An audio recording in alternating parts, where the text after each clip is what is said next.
This channel does not promote any violent, harmful, or illegal activities. All content provided by this channel is meant for an educational purpose only.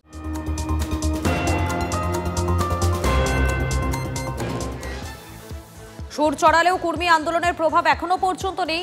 হাইকোর্টের নিষেধাজ্ঞা সত্ত্বেও rail অবরোধে অনড় ছিল কর্মী সমাজ।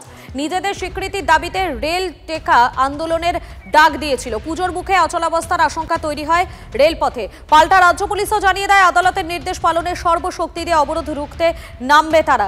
UEM Jaipur is a perfect target for prospective students aspiring for good jobs, good education with future-ready skills. মাঝরাতে action শুরু পুরুলিয়া জেলা পুলিশের। জঙ্গলমহলের বিভিন্ন স্টেশনে শনিবার সকাল ৬টা থেকে অবরোধের জন্য শুক্রবার রাত থেকে কর্মী সমর্থকেরা জড়ো হতে শুরু করেন। এই জমায়েত ভাঙতে পুলিশের তৎপরতা। দেবব্রত রয়েছেন আমাদের সঙ্গে সরাসরি। দেবব্রত, এই মুহূর্তে পুলিশের কি তৎপরতা নজরে পড়ছে? দেখো, প্রথমেই যেটা বলবো যে আমরা যেখানে দাঁড়িয়ে রয়েছি খেমাশুলি, সেই খেমাশুলিতে কিন্তু পুলিশি তৎপরতা টুঙ্কু বলা যেতেই পারে, কেননা উচ্চপদস্থ পুলিশের আধিকারিকরা তারা কিন্তু ঘটনাস্থলে রয়েছে এবং খেমাশুলি যে স্টেশন সংলগ্ন যে এলাকা, সেই স্টেশন সংলগ্ন এলাকাতে রয়েছে। স্টেশনে আসা যাতায়াতের পথে যে সমস্ত পথগুলি রয়েছে সমস্ত জায়গাতেই কিন্তু নাকা চেকিং বাড়ানো হয়েছে। পাশাপাশি পুলিশ সম্পূর্ণভাবে প্রস্তুত হয়েই কিন্তু এখানে রয়েছে, যাতে কোথাও কোনো ধরনের যদি আন্দোলন শুরু হতে যায় বা আন্দোলন শুরুর আগেই যাতে তাদেরকে সেই আন্দোলন থেকে দূরে সরিয়ে দেওয়া যায়, তার জন্য কিন্তু পুরোপুরিভাবে প্রস্তুত রয়েছে। একদিকে যেমন জেলা পুলিশ প্রস্তুত রয়েছে, ঠিক পাশাপাশি কিন্তু রেল পুলিশও কিন্তু জেলা পুলিশের পাশাপাশি রেল পুলিশও তৎপর রয়েছে, যাতে কোনো রকম ভাবে এই আন্দোলন না হয়, কোনো রকম ভাবে যাতে কোনো রকম কোনো ট্রেন পরিষেবা বিঘ্নিত না হয়, সেদিকে নজর রয়েছে। ধন্যবাদ তোমাকে দেবব্রত।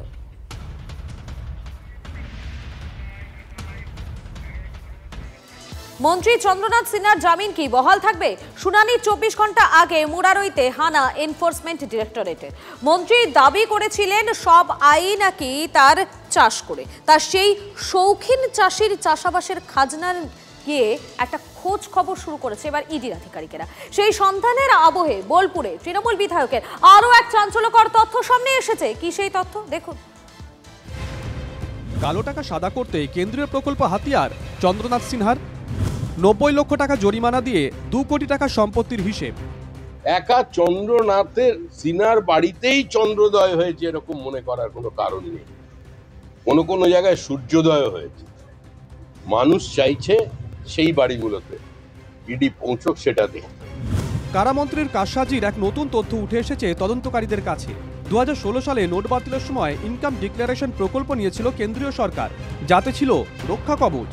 45% জরিমানা দিয়ে লুকিয়ে রাখা আয়ের হিসেব দিলে তার তদন্ত হবে না জানিয়েছিল কেন্দ্র। সেই সুযোগই নিয়েছিলেন চন্দ্রনাথ।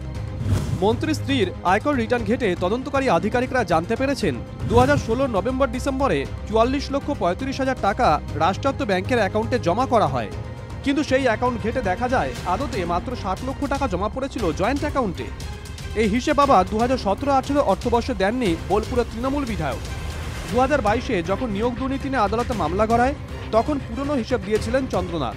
তার মানে ভেবে দেখুন, তাহলে তো ইডিকে সবার আগে সেই মন্ত্রিসভার বিরুদ্ধে চার্জশিট আনতে হয়। তাহলে তো দেশের বুকে যারা ব্যাংকের টাকা মেরে দিয়ে পালিয়ে যাচ্ছে, কেউ 1000 কোটি টাকা মারবে, মেরে 450 কোটি টাকা দিয়ে বাকি টাকা সে নিয়ে রেখে দেবে। ভোট আসছে, আবার ইডি সিবিআই একটু সক্রিয়তা দেখাবে এবং চন্দ্রনাথের মতো কিছু চুনোপুটিকে নিয়ে ধরবে, তারপর আবার জামিন দিয়ে দেবে, যেরকম বাকি জামিন দিচ্ছে।